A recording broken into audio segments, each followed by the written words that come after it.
Boa tarde a todos, bem-vindos a mais um Remute, terceira edição, terceiro volume, como quiserem. E aí, Keza, beleza?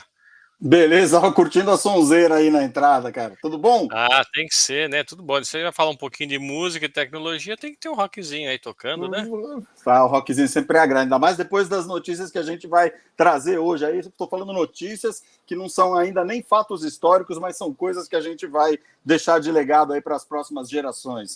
Vamos em frente aí. Com certeza. Vamos lá. E um recadinho aqui, ó.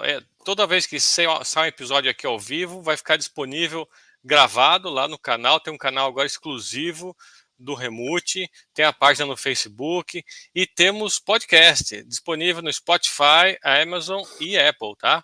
Então a gente vai deixar, tá tudo na descrição do vídeo aqui, esses links todos, tá? Não deixe de curtir, seguir a gente e se você não conseguir assistir ao vivo, tem ali o podcast, tá bom? Legal demais, cara. A evolução. Vou começar com a primeira história aqui já, hein, para não perder tempo. O pessoal Vamos está lá. no trânsito, provavelmente indo para casa e buscar o filho na escola, etc. Mas vamos começar. Não, A tem primeira coisa que a história gente precisa aqui falar aí, né? a primeira história é rapidinha e aqui a gente vai ter umas fotos que a gente vai colocando aqui, dependendo do assunto, a gente vai jogar uma foto aqui na tela. Então, você está ouvindo o podcast, você não vai ver a foto, mas se você tiver curiosidade, vai lá no YouTube que você vai ver a foto que a gente vai colocar aqui. Mas primeiro eu vou contar a historinha, depois eu jogo a foto aqui. O que aconteceu em 3 de abril, né, nessa semana, há mais de quase 50 anos, né? Martin Cooper, um pesquisador executivo da Motorola, faz a primeira chamada de um telefone móvel, se preferir um celular, né? E ele liga nessa chamada para o rival dele do Bell Labs, né, o Dr. Joe Angel, só para tirar uma, né? Que ele consegui fazer, você tá vendo? Eu vou mostrar agora a foto aqui. Deixa eu Que ano que compartilhar era a isso, tela aqui. Marcelo? Olha, era o ano de 1973. Olha só como é Caraca, antigo, né? Deixa eu jogar caraca, na eu tinha tela aqui. 3 aninhos. Você vê. Olha lá. Ele, é claro que não é na época, né? Ele mais recentemente pegou o protótipo que foi utilizado e posou para essa foto recente aí. Na época, obviamente, ele era bem mais jovem, né? Mas esse é o protótipo realmente. Esse protótipo pesava 2 quilos, dá para conversar por 30 minutos com a bateria dele, para carregar essa bateria levava 10 horas, né? E como curiosidade, a Motorola foi a primeira empresa a produzir telefones móveis portáteis, ditos celulares. Não, e logo depois, esses celulares aí também, eles já foram acoplados em carros, né, cara? Os carros chiques aí da década de 60, 70, eles já tinham, já começavam a ter esses telefones embutidos aí no carro, né? Uhum. Você vê nos filmes da época, né, nos anos 80, ali você vê o cara com um telefonão desse, com uma antena grande no carro, né? Os carrões, Exatamente. aquelas barcas gigantescas, né? Precisava de um porta-mala para carregar as baterias, né? Acho que sim. E o que está acontecendo essa semana de legal aí, que aí não é nem histórico, mas que vai ficar histórico aí? Cara, é impressionante. Hoje a banda Pink Floyd, que tinha na sua formação original aí o Syd Barrett, Nick Mason, Roger Waters e o Richard Wright, eles lançaram hoje, cara, um vídeo com uma música dedicada às vítimas da Ucrânia e toda essa situação que a Ucrânia está vivenciando, principalmente porque o guitarrista que depois entrou no Pink Floyd, o David Gilmour, ele tem uma nora ucraniana e ele tem netos ucranianos. E ele conta a história de que o pessoal demorou para conseguir chegar na fronteira da Polônia agora, para evacuar a Ucrânia, na Ucrânia, isso os familiares dele, né? E agora eles estão na Suécia. Então, é todo um drama que está vivendo, e a gente pode ver que eles fizeram um vídeo muito legal com um cantor da Ucrânia chamado Andriy Kilinuk. Não sei se eu pronunciei correto, e ele é da banda Boombox. Esse cara gravou um vídeo na Praça Sofiskaya, em Kiev.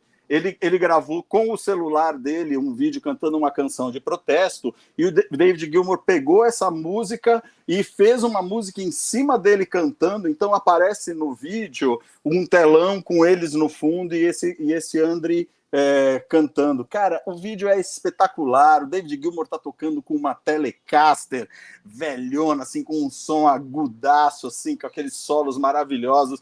Cara, é um vídeo muito legal e tudo que esses caras conseguirem arrecadar aí com esse lançamento, eles vão reverter para as causas da Ucrânia, né? Então, de alimentação, para dar melhores condições aí para o pessoal evacuar e toda a situação de apoio aí. É novamente o rock and roll dando aquele empurrão, mostrando a força que o rock tem de unir um número bilionário de pessoas aí em prol de uma causa bacana, né? É legal a gente vivenciar esse marco histórico, né? E é a volta do Pink Floyd depois de quase 10 anos sem gravar nada. Eles gravaram o último som deles em 1914 e eles... 2014, desculpa. Não, desculpa. Em 2014, eles gravaram o último vídeo, o último som deles em estúdio, mas isso é usando umas regravações, uns pedaços de estúdio aí que eles tinham conseguido ali no Division Bell, quando eles gravaram o Division Bell, que foi o último disco da banda em 94. Então eles fizeram algumas regravações, criaram algumas coisas, e o último registro que a gente tem do Pink Floyd é de 2014. Então é o primeiro trabalho que eles gravam, autoral, que sai com o nome de Pink Floyd. O nome Pink Floyd mesmo. Muito legal. Sensacional. Quem faltou aí da formação original, Rick Wright, que morreu já há alguns anos, e o Roger Waters, que não está muito bem com esse pessoal aí já faz um tempinho, né? O Richard Wright, ele saiu do Pink Floyd, depois voltou, quando o Syd Barrett morreu, ele acabou voltando para o Pink... Desculpa, não foi quando o Syd Barrett morreu. Quando o Roger Waters saiu, o Rick Wright acabou voltando para o Pink Floyd, né? E ele tocou até morrer, que foi, acho que foi em 96, se não me engano. Não, Barrett morreu em 96 e o Rick Wright em 2008, desculpa. 2006 e 2008. Ok, então esse evento vai ficar para a história, né? Muito Isso bem. aí. Vamos ver agora a história da tecnologia, vamos ver o que a gente tem. Esse aqui vai ter alguns links para o rock aqui, hein? Olha só, vai ter uns links malucos aqui. O que acontecia há 41 anos? Dia 3 de abril de 1981, foi lançado o primeiro computador considerado portátil. Vocês vão ver por que considerado, né? Porque ele não é tão portátil assim, mas foi considerado porque ele era o primeiro que até a propaganda falava, era o único computador que cabia debaixo do assento do avião. Então, por isso que era considerado portátil. Agora, olha que bacana o nome dele. O nome dele é Osborne I. Né? Isso te lembra alguma coisa do mundo do rock, né? Lembra um tal Ozzy aí, né? Exatamente. Embora não tenha nada a ver com Ozzy, né? Osborne era o nome do cara, né? Da empresa, né? Do inventor. Deixa eu até pegar aqui os dados dessa máquina. Ele foi criado por Adam Osborne. O design foi de Lee Felsenstein. E ele pesava, dizia que era, né, portátil, mas ele pesava 11 quilos. Né? Tinha 64 KB de RAM, processador Z80 de 4 MHz, disquete, né, o flop disk de 5 1/4, e custava $1.795 na época, que corrigido para dinheiro de hoje daria mais ou menos $5.000, né? 25 mil reais Caraca, quase, parecia né? uma IBM zona elétrica daquelas máquinas de escrever antiga. Exatamente. E esse teclado fechava, virava uma maletona de 11 quilos, era portátil. Né? Foi considerado portátil. Agora, outro link. Além de ter um link, né, com rock por causa do nome parecido com o Ozzy Osbourne, sabe qual é o sistema operacional que ele rodava? Não existia ainda o MS-DOS, esse tipo de coisa, né? Não tinha DOS. Eu já ia chutar o DOS, né? Falei, nossa, já o DOS. Era um chamado CPM versão 2.2, o CPM 22. CPM 22. E tinha 285 também depois, não era? Não sei quais as versões que tinham depois, não. Nossa senhora, isso realmente... Isso O realmente. CP/M era a versão de sistema operacional que tinha na época, né? E o computador Osborne rodava esse sistema operacional. Eu cheguei a trabalhar um pouquinho com o CP/M 22 ou 2.2, né? Na década de Uhum, 80, nos primeiros computadores portáteis que existiam, né? Que tinham aqui em São uhum. Paulo. E aí lembrei, né? CP/M. E CP/M significa, sabe o quê? Control Ah, Program Monitor. Control Program Monitor. Né? Esse era caraca. o E o significado do sistema CP/M. operacional era proprietário, então. Eu achei que era uma coisa tipo DOS. A gente tinha Não, não isso dentro. era. Não era proprietário. Se eu me lembro, era um sistema operacional que rodava em outros computadores da época com esse processador. Não era específico do Osborne. Ele usou esse sistema operacional que já era comum ali em computadores desse porte, mas não portáteis, né? Mas não era Ah, proprietário, entendi. não. Era um sistema aberto, né, que existia na época, né? Sensacional. E ele foi lançado alguns meses antes do IBM PC, né? Que veio, né, no mesmo ano, alguns meses depois, uma certa oportunidade, a gente vai falar dele. E ele Uhum, vinha com, apesar de custar $1.795, ele vinha com $1.500 em software embarcado, incluindo o próprio uhum. CP/M, Basic, DBase 2, a planilha SuperCalc e o processador de textos WordStar, entre outros softwares que tinham incluídos aí. A gente vai falar de tudo isso daqui algum dia ao longo do ano, quando isso for comemorar algum aniversário. Pô, legal pra caramba, hein, essa história. E por falar que a gente vai falar de algumas coisas, até para antecipar o meu assunto aí, que deve vir na sequência, semana que vem a gente vai falar ali dos primórdios do rock and roll também, década de 50, Bill Haley, Chuck Berry. Então, já para dar um gostinho aí de um dos assuntos que a gente vai chamar semana que vem.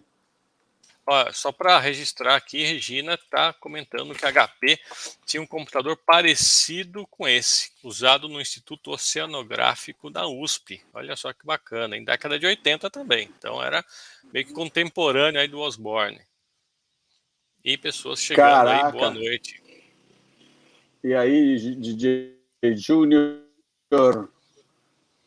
Leandro Ruiz, boa noite a todos aí, cara. Regina, boa noite. Júlio Grande, e aí, Júlio, tudo bom, cara? Boa noite.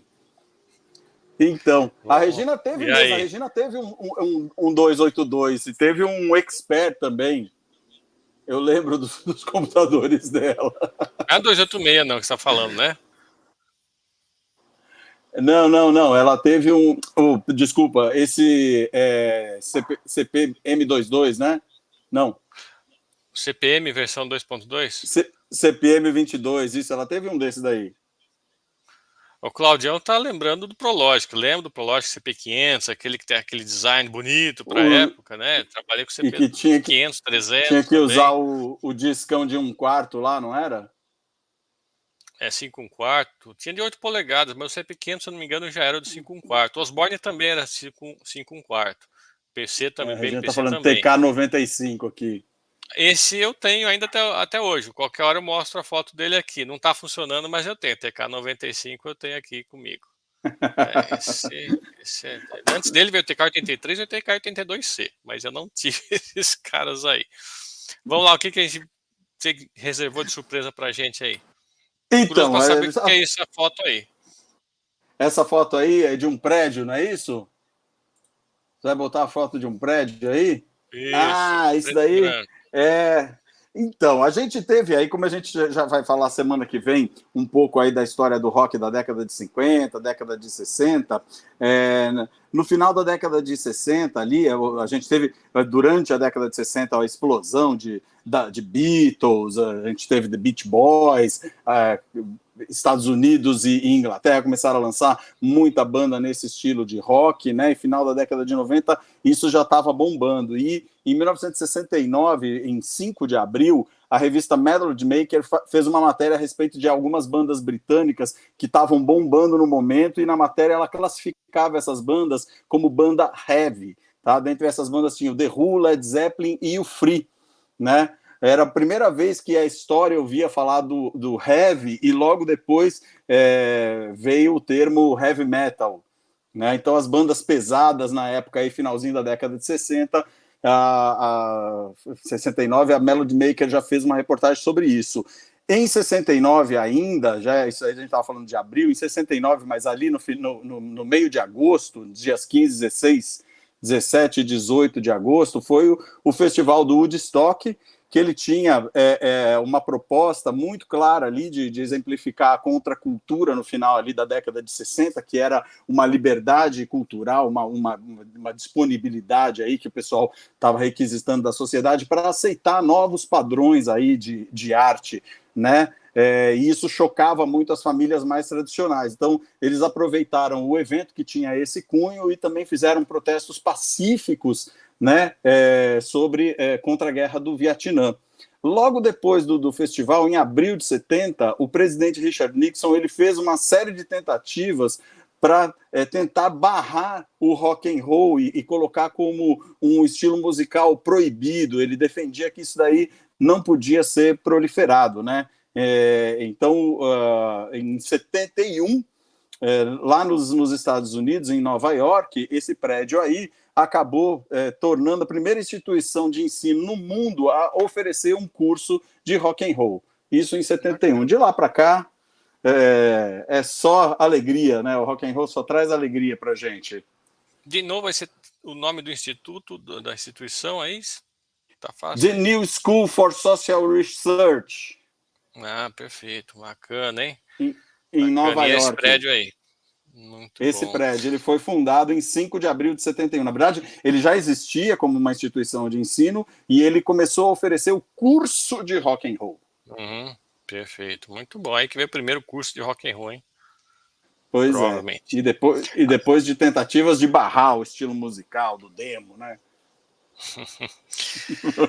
Fazer uma correção aqui, que eu me enganei aqui também. O DJ Júnior, meu primo, tá falando que ele também teve IETK 85. O TK 95 veio depois, né? O que a gente tem, o DJ, é o TK 85 e antes veio o TK 83, o TK 82C. O 95, se não me engano, já era colorido, já tinha padrão de cores aí, e o 85 ainda não tinha, era aqueles gráficos todos preto e branco. Né? Mas bom que a gente pode falar dessas notícias de computador e rock and roll, que tudo é contemporâneo, né? Agora, essa vai ser a minha maior história de hoje, e nessa história eu vou inaugurar um negócio aqui. Bom, inaugurar sim, né? Viagem eu já faço, né? Mas essa vai ser uma viagem em duplo cartesiano aqui, X e Y. Eu vou viajar na vertical e na horizontal. E vamos ver, ou o pessoal vai amar ou vai odiar, né? Quem odiar não vai assistir de novo aqui, mas quem vai amar vai voltar, imagino que sim. Essa semana, há 47 anos, foi fundada uma empresa que existe até hoje, uma das maiores do mundo, mais influentes do mundo da informática. Alguém sabe de quem eu estou falando? Põe aí no chat, quem sabe. Chutar, não vale colocar no Google, tá? O Google é fácil, né? Coloca aí no chat. Tem uma ideia? 47 anos? Foi fundada nesta semana, há 47 anos. Mais especificamente, dia 4 de abril, Luiz? 1975. Boa noite, Luiz Domingues. Beleza? Bem-vindo. Quem é que sabe? Começa. Se eu der a primeira letra e a sigla, todo mundo já vai saber qual é. Todo mundo está olhando, talvez. Todo mundo está olhando, talvez, por uma tela rodando esse software. Será IBM? Não, Microsoft. Caraca, a IBM já tinha, né? Já, IBM, a gente conta a história da IBM, que é um pouquinho mais antiga, né? A Regina atrasada aí mandou o Microsoft. Olha que danado. Puxa vida, por segundos. Por segundos. Mas vamos botar na tela aqui, Microsoft. Vamos contar um pouquinho só da história mais antiga da Microsoft. Todo mundo conhece a história recente, não precisa ficar relembrando isso. Mas vamos voltar só para lembrar o comecinho. A fundação dela, 47 anos, 4 de abril de 75, por Bill Gates e Paul Allen. Primeira curiosidade, você sabe o nome do Bill Gates? Porque Bill, você sabe que não é Bill, William. É William. William Henry Gates III. Olha, nome pomposo, né? Nome de Lorde. De príncipe, Lorde, né? William Henry Gates III e Paul Allen. Mas Sir antes da William. Microsoft, eles tinham outra empresa. Eles fundaram alguns anos antes a Traf-O-Data. Eles faziam um software para rastrear e analisar dados de tráfego de automóveis. Era um software, não sei se deu certo ou não. Depois de um certo tempo, eles pegaram e fizeram um interpretador BASIC para rodar com um computador também, microcomputador da época, chamado Altair 8800, ou Altair 8800, né? E depois, aí sim que começou a ficar mais famoso, eles entraram no mundo do sistema operacional. E aí o primeiro sistema operacional que a Microsoft desenvolveu é o Xenix, baseado no Unix. Eles desenvolveram em 1980, né? Já era Microsoft, e ele foi licenciado para várias empresas que tinham computadores, rodava em IBM, rodava na Intel, rodava na Siemens, né? Era o Xenix. E depois ele olha de novo o CP/M aí, eles pegaram uma versão do CP/M e adaptaram para rodar no recém-lançado IBM PC, aí sim se transformando no MS-DOS, que a IBM PC comercializou como PC-DOS. E aí sim, nasceu. O resto vocês já conhecem, o Windows e o resto vocês já conhecem, né? Em 1986 teve o IPO, eles foram lançados na Bolsa de Valores, e, claro, com esse tempo todo as ações foram aumentando, aumentando, aumentando, e com isso 3 bilionários foram criados, obviamente Bill Gates é um deles, mais outros 2, e dentre os funcionários, muitos deles têm ações da empresa, 12 mil deles se tornaram milionários com as ações da própria Microsoft. Tá? Então, Bill Gates ficou bilionário, mais 2 bilionários e 12 mil milionários dentre os funcionários por causa das ações da Microsoft e cresceram nesses anos todos. Tá? Isso é um comecinho da história da Microsoft. Agora eu queria vou andar de lado aqui com a Microsoft, vou pegar esse gancho. Ah, não valia prêmio, né, Regina? Mas na próxima vez a gente pensa num prêmio legal, é para todo mundo. Agora eu vou dar uma viajada lateral e vamos ver se eu vou chegar nessa viajada num tema que a gente abordou semana passada ou na outra, não lembro. É um tema que a gente abordou. Não sei se tem alguém aqui que acompanhou o episódio 1 e o episódio 2. A gente falou de vários temas. E eu vou andando de lado aqui na Microsoft até chegar encostar num tema que a gente falou lá atrás. Primeiro, Microsoft. De onde vem esse nome? Quem é que chuta? O que significa Microsoft? Caramba. Esse é até meio óbvio, vai. É o micro leve. Não tem pegadinha. Não tem pegadinha aqui. Não, em inglês, né? Dou-lhe uma, dou-lhe duas. Vamos ver que alguém chuta aqui. Às vezes tem um delayzinho aqui no chat, então a gente tem que esperar alguns segundinhos. Ninguém? A Regina só vai responder se valer prêmio. Ah, não dá. Microsoft é microcomputer software. É software para microcomputadores. Juntaram as duas palavras, ficou Microsoft ou Microsoft. Né? Então, é simples, é microcomputer software. Não tem muita criatividade aí. Né? Não é software pequeno, né? Podia ser, né? A gente pode um dia falar da história do microcomputador, da onde vem esse nome microcomputador. É porque é pequeno? Não exatamente, mas outro dia a gente conta a história do microcomputador. Software para microcomputador. Agora, essa junção de microcomputer e software para virar uma outra palavra tem um nome. Essa produção de uma palavra juntando outras palavras. Isso, em inglês, chama-se portmanteau, quando você junta palavras para dar um outro. Por exemplo, smog, que é a união de smoke com fog, fumaça com neblina, vira smog. E motel, né, todo mundo conhece, motel é um portmanteau, porque é a junção de motor hotel. É um hotel para quem está de carro na estrada. Então, motel é um portmanteau. E em português, portmanteau significa aglutinação ou amálgama.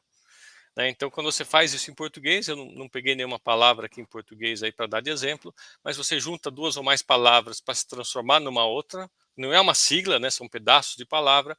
É uma aglutinação ou amálgama. E aí eu vou dar mais de lado. O portunhol. Portunhol, não seria? Não, a amálgama são palavras de português mesmo que você junta para formar uma nova palavra. Né? Portunhol você já está juntando o espanhol, né? Mas aí não, você está juntando palavras da mesma língua para contrair, juntar, porque é uma aglutinação, é uma junção. Aquele espanhol falado meio aportuguesado. Não, mais ou menos. Né? Agora, amálgama. Além de Microsoft ser um amálgama das palavras microcomputer e software, amálgama também sabe o que é? Já ouviu falar essa palavra? No dentista? Já. No dentista é a obturação com aquele mercúrio, né? Exatamente, amálgama no mundo do dentista é uma liga que você coloca muito nome de pessoas assim, como portmanteau, como amálgama, né? O amálgama é então aquela liga de metal com mercúrio e sabe com o que mais? No way. Pó de prata. Você mistura mercúrio com pó de prata. Hoje em dia não se usa mais muito, né? Mas antigamente usava-se muito aquele metalzinho derretido, que na verdade é o mercúrio, que é fluido, né? É um líquido, e Uhum. pó de prata, né? Pô, Agora, olha que minhas primeiras interessante. obturações foram disso daí, cara. A minha também, eu tinha um monte, agora já não tem mais, né? Foi todas trocadas aí com o tempo, né? Olha Uhum. só que interessante que prata é argentum, né? Em latim. Uhum. E aí o símbolo lá na tabela periódica é Ag. Agora, Uhum. Mercúrio é Hg. Alguém nunca perguntou Uhum. por que Mercúrio tem a sigla Hg? Porque ela significa lá no grego latinizado hydrargyrum, que é prata líquida. Porque parece uma prata líquida. Então, daí que vem Hg, hydrargyrum, prata líquida. Então você vê que o amálgama é a junção do mercúrio, que é prata líquida, com pó de prata, né? De hidro, que é água, e argyros, que é prata. Né? Tanto O é que em Luiz, o inglês, Luiz. pode falar. Não, fala aí, desculpa, desculpa. Não, não. E em inglês, inclusive, o próprio mercúrio também é conhecido como quicksilver, né? Uma prata rápida, né? Que é fluida, né? Ah, E, e olha só que a gente chegou naquilo que eu queria juntar com a semana passada ou retrasada. Lembra que a gente falou de Mercúrio, primeiro planeta a partir do Sol? sim, Mercúrio, que é o Hermes. Por que eu era. Mercúrio é o primeiro planeta? Ele é o mais rápido de todos. E Mercúrio era o Aham. deus que fazia comunicação, né? Ele era o que fazia a ligação entre os deuses, né? Era o mensageiro dos deuses, era o mais rápido. E justamente Mercúrio é o nome desse elemento porque ele é líquido, é fluido, ele é rápido, é um metal rápido, por isso que ele chama Mercúrio. Então tudo a ver com o planeta Mercúrio, com o elemento Mercúrio e o deus Mercúrio. Fizemos uma Tem toda volta uma danada para ligação. chegar lá atrás, né? Cara, mas você começou falando do negócio da Microsoft, o Luiz está tirando uma onda aqui, falando que tem nome de pessoa, que é assim, essa amálgama que ele junta o nome do pai com o Provavelmente nome da tem. mãe. O pai, tio, avô, santo, lugar que nasceu, né? É assim que E acontece. junta tudo no nome só e você fala, isso é brasileiro. Não, ia falar que teve uma entrevista, se não me engano, foi em 95, onde o Bill Gates dá para aquele David Letterman, né? Aquele entrevistador americano. E Davi ele Carteiro. Sei, o Davi Carteiro. o Davi Carteiro, isso daí. Também é uma E amálgama, né? o Letterman, né? Letterman, exatamente.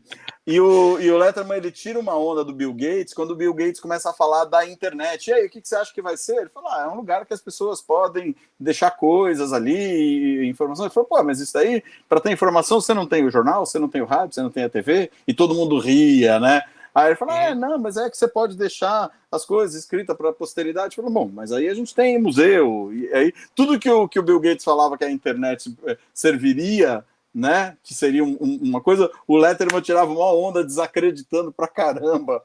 O... Olha só o que isso se tornou, né? Nossa Senhora, cara, é incrível. Não dá para imaginar um mundo hoje sem esse tipo de conexão, sem esse tipo Uhum, de interligação, né? De rede. uhum, É muito legal. sim. Bom, eu para finalizar aqui a minha, eu vou só felicitar aí alguns aniversariantes, algumas pérolas aí que estariam fazendo aniversário essa semana e vou dar uma brincadinha com o nome delas, né? Você sabe quem foi a senhora Eleonora Fagan? Nossa senhora, não tenho a menor ideia quem foi Eleonora Fagan. Ou Fagan? Ela foi Imagino que sim. mais conhecida com o nome de Billie Holiday. Ela nasceu em 7 de abril de 1915, né, na Filadélfia, Pensilvânia. Né? É uma cantora de jazz espetacular. Estava.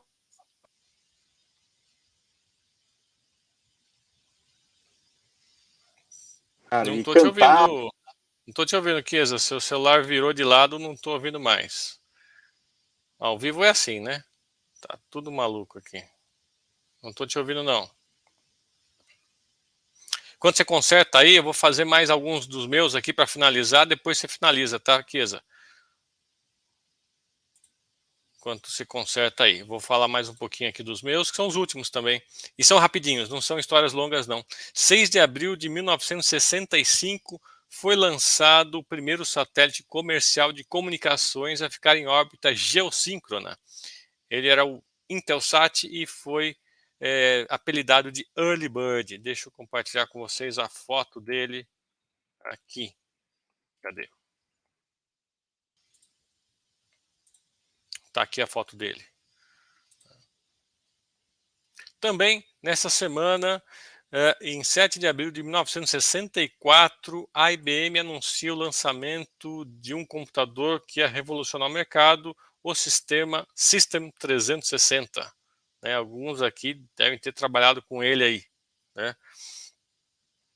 E, esqueci de mostrar para vocês a foto do Altair, o Altair 8800, aquele que, antes de ser, né, no começo da Microsoft, o Bill Gates fez um interpretador BASIC para ele, tá? Deixa eu ver se o Chiesa já voltou. O Chiesa ainda não voltou. Tá tendo problemas lá.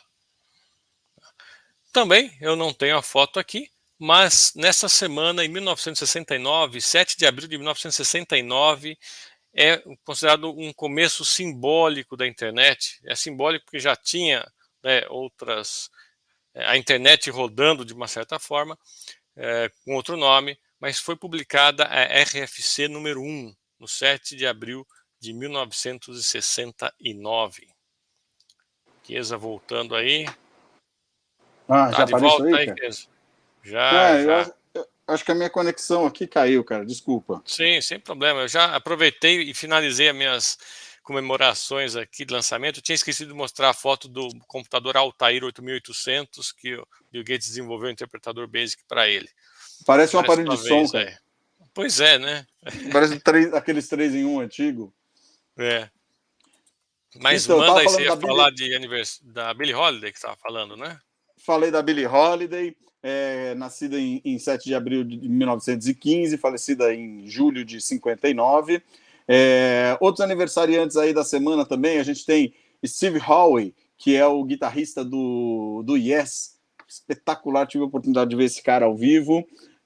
A gente também tem o guitarrista e fundador do Guns N' Roses, 8 de abril, junto com o Steve Howe. O Steve Howe, em 1947, nasceu, e o Izzy Stradlin, que é o guitarrista do Guns N' Roses, ele nasceu em 1962. Outro guitarrista espetacular é o Gary Moore. Gary Moore, um guitarrista de blues e rock, um cara espetacular também, nascido em 4 de abril. Still got the blues Still for got you. the blues for you. Sim. Exatamente. Gary Moore, 1952. Em 4 de abril também a gente teve o nascimento do Muddy Waters, só que em 1913. E contemporâneo aí, 4 de abril de 1958, aquele cara chamado Agenor de Miranda Araújo Neto. Quem que é esse cara aí? Quem que é Agenor? Deixa eu colocar o Muddy Waters enquanto a gente tenta saber quem é o Agenor. Não sei. Aí a fotinha do Muddy menor. Waters. Você sabe que o nome Muddy Waters, ele quer dizer águas lamacentas, né? O nome do Muddy Waters, ele é McKinley Morganfield, né? Nossa. Ele também ficou conhecido como Muddy Waters porque ele tinha o costume de brincar em um rio quando era criança, e é um rio de águas lamacentas, e Muddy Waters significa águas lamacentas. Então ele ficou com o apelido. Ele é nascido no condado de Issaquena, no Mississippi. Né? Ele começou tocando gaita. Lá no berço do blues ali, né? No delta do blues. Inclusive, ele é considerado o pai do Chicago Blues ali, né? Que essa rota que você faz pegando a Route 66, você sai ali de Chicago, vai até St. Louis, vai descendo ali nos Estados Unidos, vira para o lado da Califórnia e vai embora, né? E aí você pega todas essas cidades, Memphis, Kansas City, né? Que é a rota do blues, né, cara? E o Gary Moore, ele é nascido... o Gary Moore não, o Muddy Waters, ele é nascido no Mississippi mesmo. Começou a tocar gaita aos 13 anos e depois que ele começou a tocar guitarra. O Claudião, lembrando de um trabalho do Gary Moore, Picture of the Moon. Então, esse disco do Gary Moore é onde tem o Still Got the Blues, sensacional. Esse disco ainda tem Empty Rooms e tem Walking By Myself. Puta, tem uns sons demais. Gary Moore é fantástico. O solo que ele faz no final do Still Got the Blues é de arrepiar, cara. Coisa mais linda. E aí a gente tem mais um aniversariante. Tem fotinho do nosso próximo aniversariante, o Agenor de Miranda? Temos. Então, só antes de passar essa foto, só dar um recadinho que semana que vem está preparando um programa muito bacana. Ó, da semana que vem eu vou falar, né, de dois pioneiros, né, dois não, na verdade mais, né? Alguns pioneiros dos primeiros computadores e do primeiro telefone.